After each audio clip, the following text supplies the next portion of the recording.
namna gani ambavyo uko productive, namna gani ambavyo una nguvu ya kuzalisha katika maisha yako, na unaishi maisha ya kuzalisha kitu kwenye maisha yako. Watu walio wengi ni maspenders, ni watu ambao wana uwezo wa kutumia, wana nguvu kubwa na akili ya kutumia, wana uwezo mkubwa, wana strategic kubwa ya uwezo wa kutumia, how to use, lakini hawajawahi kujiuliza asubuhi ukiamka namna gani unaweza ukazalisha. Na nguvu ya kuzalisha inapungua sana kwenye maisha ya wakati huu ambao tunaishi leo. Hiyo ndio shida ambayo nimeiona kwenye maisha ya kawaida. Hebu mwambie jirani yako nguvu ya kuzalisha, alafu mpigie Bwana makofi mengi. Haleluya! Nguvu ya kuzalisha ambayo kiukweli kabisa tunaiona inapungua kila mahali, kila mahali. Na swali la msingi hapa ni kujiuliza, pengine katika ofisi ambayo upo sasa hivi, kabla hujaenda palikuwaje na sasa hivi pakoje? Yakobo anajua, kabla sijaja palikuwa hivi, na baada ya kuja sasa pako hivi. Unazalisha nini? Hicho ndicho ninachozungumza hapa. Naweza ukawa mtu ambaye uko kwenye kampuni basi tu, kwa sababu tufanye nini, tushakuweka. Alafu kuna watu wengine ambao mna permanent employment, yani mmeshaajiriwa, wengine ni wafanyakazi wa serikali, umeshaingia kwenye ajira za serikali. Basi kiumbe mzito, wewe mwenyewe unajua tu serikali itajua itakakonipeleka. Hakuna uzalishaji. Nazungumza hapa kwa uchungu, kwa sababu I can see namna ambavyo asubuhi unaamka unafikiria namna gani itaidhinishiwa posho. Yani kuna wengine wameamka asubuhi ya leo, kuna viposho vyako jana ulivisukuma havikutoka. Asubuhi umeamka navyo, unataka kwenda kuvisukuma vitoke. Kuna viposho, kuna visafari ambavyo umevipanga, unataka kwenda. Yani hata asubuhi ya leo una kikao na mhasibu, naenda tena kule kwa human resource officer nikamuone, kuna posho zangu, kuna kitu gani. Lakini umeamka na mawazo gani ya kuzalisha? This is the question. Waza habari ya kuzalisha zaidi kuliko habari ya kutumia. Oh my God, oh my God, oh my God, oh my God. Mashirika yana collapse. Si kwamba hatuna wasomi, tuna wasomi, lakini hatuna wazalishaji. Si kama hatuna maprofessional hapa, lakini hakuna wazalishaji. Umezalisha nini? Una mawazo gani ya uzalishaji?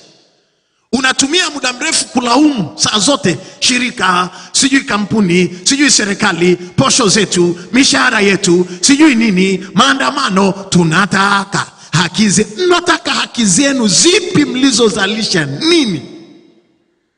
Wakati mwingine mnasafiri kwenye mawazo ya wazee wa zamani walioweshaweka system, na wanaenda hivyo, mnakamua ng'ombe ambaye ni mzee, ng'ombe ambaye anatetemeka. Ndio mnaishi hapo na hayo maziwa ya huyo ng'ombe anayetetemeka.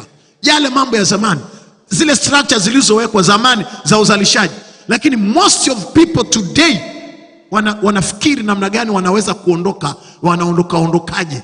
Na wengine kabisa wamejiwekea chukua chako mapema. Nguvu ya kuzalisha ndani ya mtu inamsababisha ajiamini katika mambo ambayo anafanya. Kwanza anajiamini akiwa kazini, anajiamini kwa sababu ana uwezo wa kuzalisha. Lakini pia anajiamini hata baada ya ofisi hii, nje ya ofisi hii, I can survive. Na waambieni, kuna watu ambao wakipewa barua ya kukumbushwa karibu na staff, tayari kifafa cha akili, anaanza kudondoka kizunguzungu. Kwa nini? Anajijua. Ukiona umepewa barua, hata kama ni ya onyo au ni barua ya kushushwa cheo au ni barua ya kuambiwa unaingizwa kwenye disciplinary committee, na ukaanza kushake, ujue kwamba wewe ni sifuri. Sijui umeshtakiwa, sijui una crisis gani, alafu nitapoteza kazi. Unapoteza kazi. Dunia imejawa na fursa nyingi. Wewe mwenyewe unapaswa kuwa productive. Ukiwa una productivity, ukiwa unazalisha ndani yako, hata kama kuna fitina, wakufitini kama walivyomfitini Yusufu, hata kama ukaondolewa, unaondoka na uwezo wako. Hivi kuna watu wanaonielewa sawa sawa hapa? Inawezekana kukawa na fitina huko kwa sababu ya utendaji wako wa kazi vikao, kwa sababu unajua ukiwa mchapa kazi vizuri ofisini, Alafu muda wako mwingi unautumia katika kuzalisha. Uwe na hakika pia kuna wale wazembe wachache ambao hapa mjini tunawaita chawa. Yaani hapo kuna chawa ambao wana tabia ya kusifia meneja, ya kusifia sijui nani, ya kumpongeza pongeza. Wewe kama ni product, mtu ambaye unazalisha, inawezekana usiwe na hiyo nafasi, lakini don't worry, ikitokea kwamba kuna fitina, usiogope. Wanaweza kukuvua nguo zako, hawawezi kuvua uwezo wako. My God, my Lord, mpigie Jehova na vigelegele vya shangwe. Hallelujah. Jamani, watu wa Mungu, mna uwezo mkubwa. Ninyi mmesoma, eti mna madigrii, mmesoma. Mungu amewapa nafasi ya kuishi hapa duniani. You have an experience enough. Mungu amewapa wengine na privileges za kusafiri. Una uwezo mkubwa, global knowledge. Acha kujidekeza asubuhi ya leo. Nataka nione nguvu ya kuzalisha ikitoka ndani yako. Sema amina. Lazima ujifunze uwezo wa kuzalisha. Lazima. Una wasiwasi mno na maisha kwa sababu ndani yako una uwezo mkubwa wa kuzalisha. Yakobo akamwambia Labani, usihangaike. Mimi si wa kusumbuka kukuambia si mshahara. No. I'm going to start afresh. Naenda kuanza upya, lakini give me a time. Nipe muda uone yale ambayo yatatokea kwenye maisha yako. Na mimi nataka niwaulize watu wa Mungu mlioko hapa, una wasiwasi, una mahangaiko, sasa hivi ukitaka kustaafu uandaliwe semina, ufanyiwe kustaafu, mara uende tena uungane na mtu mmoja wa kule Uganda.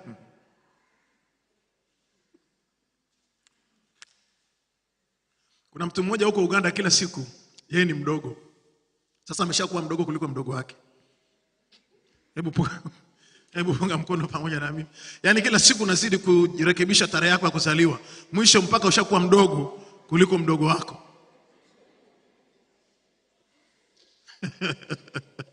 Kwa nini usije ukaondoka kwenye ile position? Yaani hapo hakuna kitu kibaya kama mwanadamu kuwa kiumbe mzito.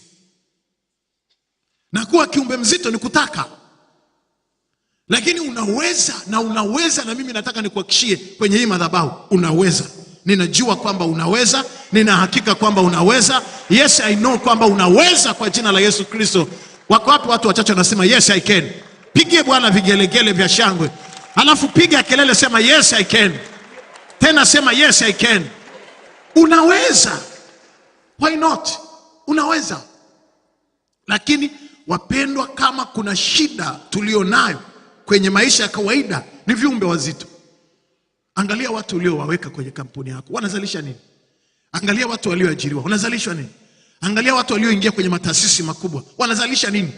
Taasisi linayumba, taasisi lina madeni, taasisi limelemewa, taasisi linagharamia matibabu, taasisi inagharamia usafiri. Saa zote wewe nikuja kwenye taasisi, nina safari, nina sijui nina mgonjwa yuko India, nataka kwenda India, na kwa nataka mpaka milioni 100, milioni 200 kwenye taasisi unataka ikulipie iende India. Wewe umezalishaga nini? Hauoni hata aibu? Asubuhi unaamka, unavaa nguo, unapaka na poda, unaenda kazini. Wewe unazalisha nini? Na ni kitu gani ambacho unakizalisha kwa kiwango cha matumizi? Unataka na baba yako atibiwe kijijini. Unajua mataasisi yamebeba kazi kubwa sana. Una watu 5 unaotibiwa nao, si kwa sheria, si 5, si 4, mimi hata sijuagi. Na huko kijijini babu yako umewaandika watu wanatibiwa mpaka kijijini. Taasisi iko hapa. Ukifika kazini unafanya nini? Uone hata haya. Uone hata aibu. Mataasisi yamelemewa kwa kiwango cha hali ya juu. Ziwe taasisi za kanisa zimelemewa, zimebeba viumbe wazito. Taasisi za serikali zimelemewa, zimebeba viumbe wazito. Sekta binafsi kwenye makampuni haya wajasiriamali wamekopa benki, watu wana mikopo, wameweka wafanyakazi mizigo. Wako hapa wanataka kuendesha, wanataka magari, wanataka majumba, wanataka safari za Ulaya. Nataka kusafiri. Kiumbe mzito wewe uliyetulemea. Hakuna mbereko ambayo inaweza kukubeba. Kila mbereko imekatika. Na sasa tumekubeba na mbereko ya mnyororo. Je, unataraji kwamba ikitokea leo kampuni na asubuhi ya leo, ngoja nizungumzie vizuri, unisikie sawa sawa. Na ngoja nizungumzie hapa. taraja la namna hii, taraja la namna hii, kwa sababu tuna taraja la namna hii, linatupa ujasiri mwingi.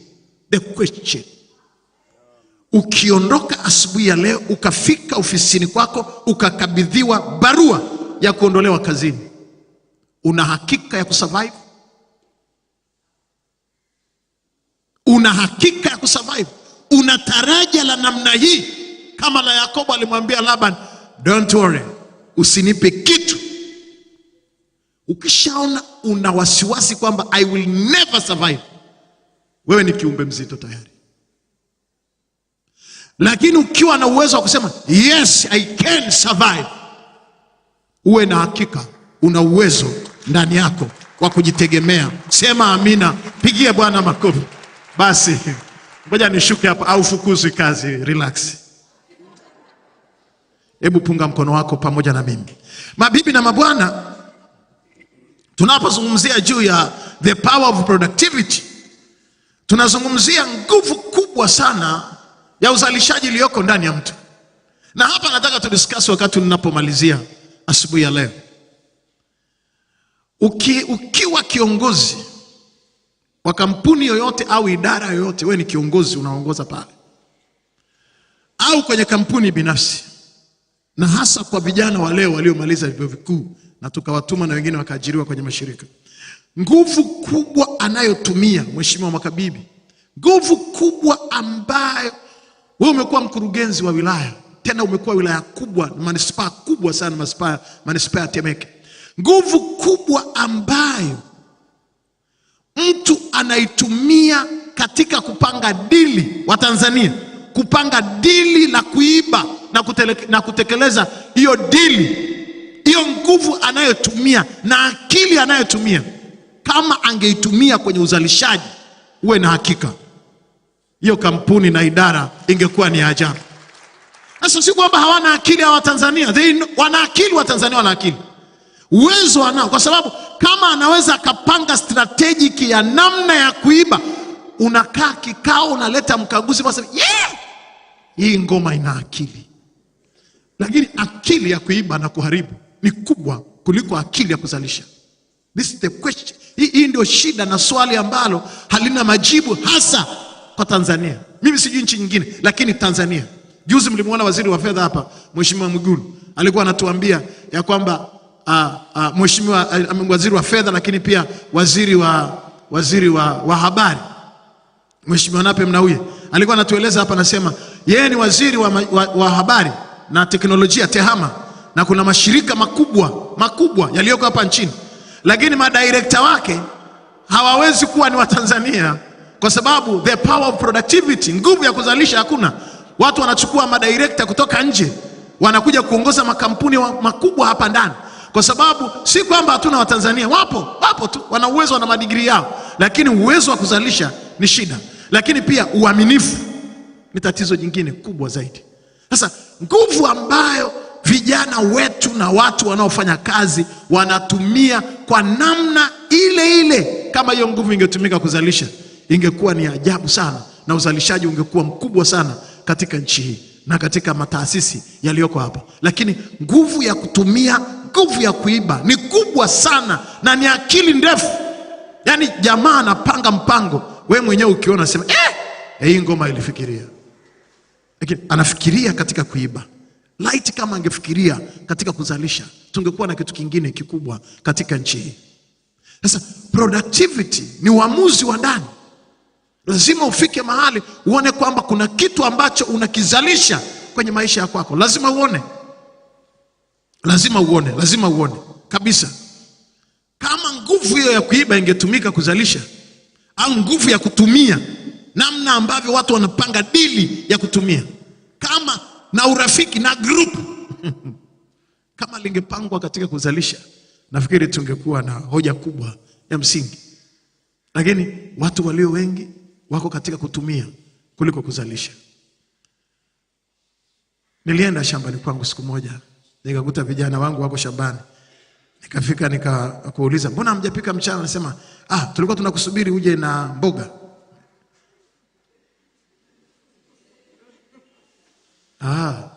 Shambani. Nikamwambia okay sawa. Nikaondoka nikaenda na shughuli nyingine. Baadaye akaniambia father, hatuna mboga. Nikamwambia baadaye zitakuja. Nikaenda na shughuli nyingine. Father, hatuna mboga. Nikamwambia baadaye zitakuja tu, hamna shida. Hii ni saa 9 sasa. Nikamwambia bado itafika saa 12, lakini zitakuja. Mwingine akaninyokea wazi akaniambia kwani father leo ukoje? Nikamwambia ninyi hapa pana mbolea ya ng'ombe, pana mbolea ya mbuzi, pana maji ya kisima, pana udongo, pana shamba. Hamjaweza kuotesha mboga. Mnataka dagaa zitoke Mwanza, zije Kariakoo, nizifuate, niwaletee. Mtasubiri sana.